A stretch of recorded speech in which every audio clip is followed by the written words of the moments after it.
What if the next time the narcissist tried to hoover you, you knew exactly how to respond? What if you weren't so easily pulled back in, but instead you stood your ground and you set firm boundaries? What if you had so much wisdom and discernment that every time they tried to come back, you saw right through it? It didn't shake you, you didn't feel guilty, and you didn't even second guess yourself. And what if you finally reached the point where their games didn't work on you anymore because you knew exactly who you were and whose you were? That's exactly what I want to talk about today. I want to talk about 8 reasons why the narcissist comes back to hoover you and how God says that we should respond to it. We're going to look at Samson and Delilah, because if anyone had narcissistic traits, it was Delilah, and if anyone kept falling for the same trap, it was Samson. But check this out. You don't have to make these same mistakes. Let's get into it.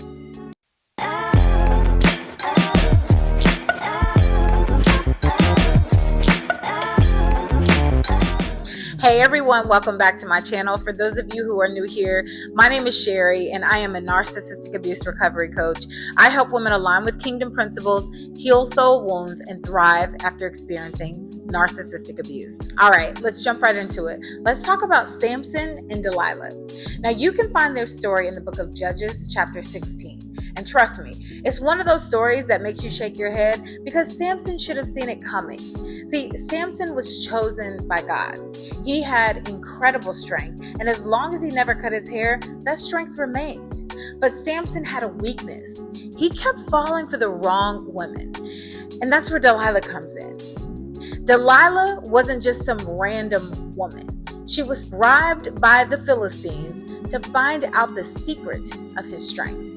And the way she did it was through constant hoovering.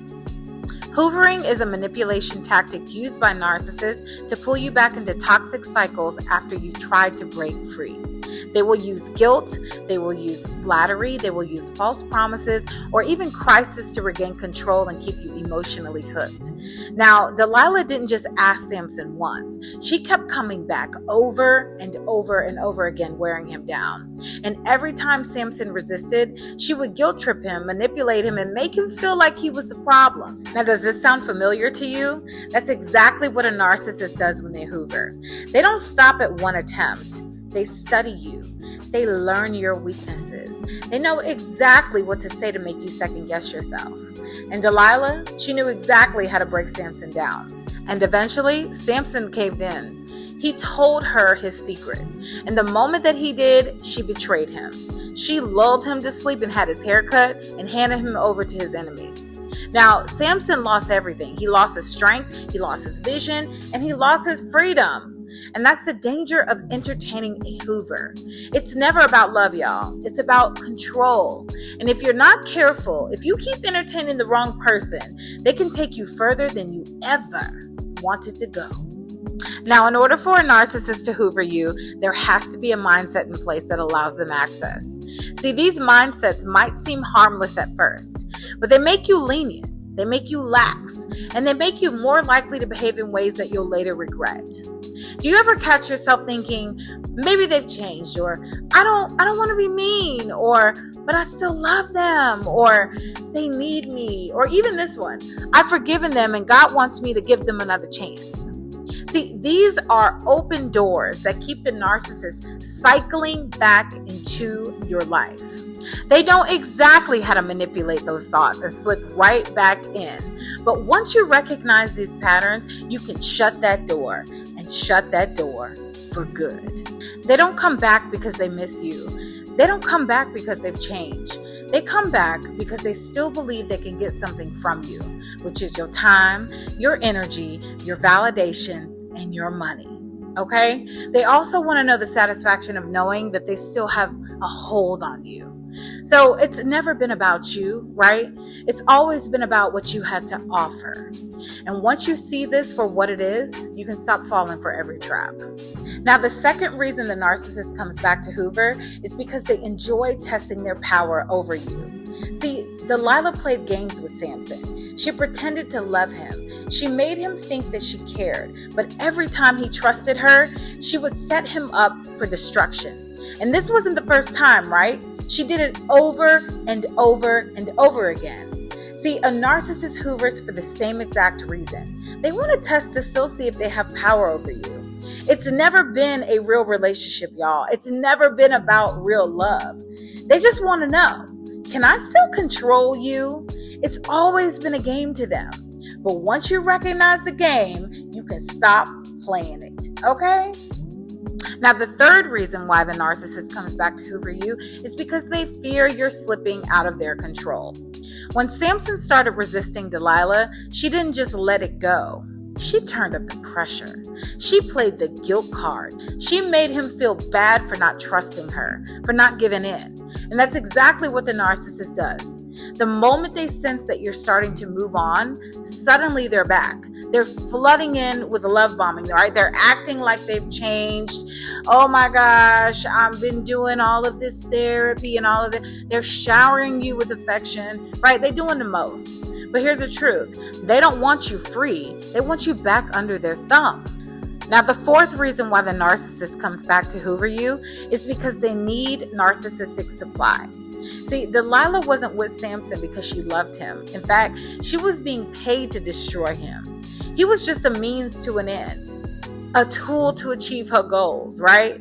There was no real affection there, no real care, just manipulation to get what she wanted. And the narcissist sees you the same way. You're not a person to them. You're a source. You're a source of validation, attention, admiration, and sometimes even fear. When they've drained the people around them, when they've run out of supply elsewhere, they will always come back to you because you're someone who used to feed them. They don't care about your feelings. They just want fuel from you, right? They just need that fuel to keep their own ego inflated. But the moment that they've used up their other sources, they're going to circle back to you because they know that you're willing and ready to be a source of supply. But if you see it for what it is, you can shut the door. Okay? All right, moving on to the fifth reason why the narcissist comes back to hoover you. Y'all, they want revenge for you pulling away. When Samson started pulling away from Delilah, she didn't just let him go. She didn't accept that. She played the victim and made him feel guilty, like he was the bad guy for not trusting her. She twisted the situation, making it all about his faults and all about his shortcomings. And that's exactly what a narcissist does when you set boundaries and start to pull away. They will act hurt and abandoned or misunderstood. They will always try to flip the script and make you feel bad for trying to protect yourself. Like, how you do that? Like, where do they do that at? In narcissist land, they do that, okay? It's all about manipulation. They're going to guilt trip you into thinking that you're the one who's being unfair, right? That you're the one who's causing the fights and the arguments. And why are you doing this to me? And why do they do this? To lure you back in, to make you feel like you need to fix things. But it's not about healing. It's about revenge. It's about punishing you for daring to take control of your own life. And once you recognize this pattern, you'll see how hollow these manipulative tactics are. They don't care about you. They care about punishing you for having the audacity to stand up for yourself. All right, the sixth reason why the narcissist comes back to hoover is because they are trying to destroy you spiritually and emotionally. Delilah's goal wasn't just to get Samson's secret. Oh no. Her ultimate aim was to bring about his total downfall. She drained him emotionally. She wore his brother down so bad until he finally caved in and told her his secret. And when he did, it wasn't just a small loss. He lost everything. He lost his strength, he lost his vision, and his freedom. And that's exactly what the enemy does through a narcissist. Their hoovering isn't about love or reconciliation. It's about keeping you bound. It's about keeping you confused. It's about keeping you emotionally exhausted so you're too tired or distracted to focus on your purpose. They want to keep you in that cycle of doubt, guilt, and confusion so you can't move forward with your life. They know that when you're emotionally worn out, you're more vulnerable. When you're spiritually drained, you're less likely to make clear decisions, and you're less likely to see through the manipulation. That's exactly how they want you. stuck in a place of turmoil and unable to move forward in the direction that God is calling you to. The seventh reason why a narcissist comes back to Hoover is because they don't want you to heal and thrive without them. If Samson had walked away from Delilah, he would have kept his strength. He would have kept his purpose and his freedom. But Delilah knew that, and she did everything in her power to keep him entangled in her web. She couldn't let him go. She couldn't let him thrive without her. And that's exactly what a narcissist hates.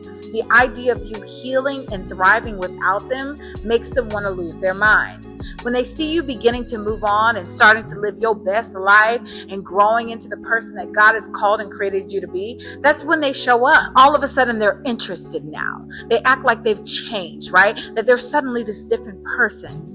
But they do this to disrupt your progress. They can't stand the thought of you flourishing and blooming without them. Y'all, it's a blow to their ego, really. So they come back to reignite the chaos, right? They want to keep you emotionally attached, and they pull you back into their cycle. But you don't have to let them. You don't have to let their attempts at control pull you away from your healing and your growth. We got to stay focused on this journey, y'all. We got to remember that our healing is our responsibility, and our glow up is our responsibility. And we cannot let anyone or anything interfere with that. Now let's dive into the final reason why a narcissist comes back to Hoover. And this is because they are a tool of the enemy to keep you in bondage. Delilah wasn't just a toxic person. She was a weapon used by the enemy to take down God's chosen warrior, Samson. On the surface, she looked like a lover. She looked like somebody who cared. But in reality, she was an enemy. She was set on a mission to destroy his purpose. She was sent to destroy his strength and his connection with God. And that's the real reason the narcissist hoovers you. See, the enemy is using them to keep you stuck. And every time you start to break free, the narcissist shows up again and again. They're hoping to weaken your faith, cloud your discernment, and keep you from stepping into your destiny. And it's not just about them. It's about the spiritual battle you're in. See, the enemy wants you distracted, confused, and in a state of constant chaos. But God is not the author of confusion. The narcissist is just the pawn in this spiritual war. But the truth is, once you see this, you can stand firm in your faith and protect your purpose. God has a destiny for you, and no one, not even a narcissist, can take that away from you unless you let them. So recognize the enemy's tactics. We got to stand strong, and we got to keep moving forward in the freedom that God has for us. So how do you respond when the narcissist comes back? How do you protect yourself from falling back into the same old cycle? You do exactly what Samson should have done. You walk away. You walk away with your head held high and your heart protected. You guard your heart, as Proverbs chapter 4, verse 23 reminds us, because from it flows the very issues of life. Don't let someone who's out to manipulate or control you have access to the most precious part of who you are. Your heart is sacred, and you have to guard it. You have to use wisdom, just like Jesus tells us in Matthew chapter 7, verse 6.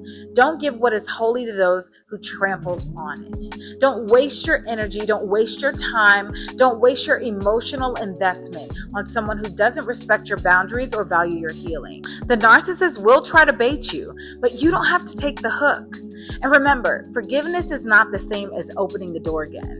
You can forgive, but that doesn't mean that you have to invite them back into your life or give them another chance to hurt you. Forgiveness doesn't erase the consequences of their actions.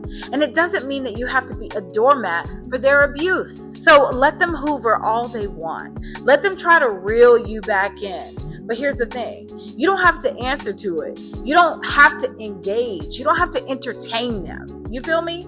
And you don't have to feel guilty for protecting your peace. Your strength and your purpose, your destiny, those are all too valuable to throw away. You have been through enough. You have learned enough. You are now wiser. You are now stronger. You are smarter than you have ever been before. You have insight now. You know the traps and you know how to avoid them. See, God has so much more for you. Your future is too bright to be dimmed by someone who doesn't have your best interests at heart. So continue to stand firm, protect what God has given you, and walk away from what is no longer serving you. Know that you are walking towards the life that God has in store for you, not backwards into the cycle of pain and manipulation. You are worthy of peace. You are worthy of love. You are worthy of a future free from the narcissist. So yes, you are called to forgive, but you don't have to let them back into your life ever again, because the best is yet to come. If you found this video helpful, don't keep it to yourself. Be sure to like, share, and subscribe so we can continue to help more women break free. And if you're ready to take your healing even further, check out the resources linked below and make sure to stay connected. You're not alone on this journey. We are all in this thing together. So don't forget to hit the notification bell so you never miss out on the tools and encouragement that will empower you to keep you moving forward. Thank you guys so much for watching, and I will see you in the next video. Bye.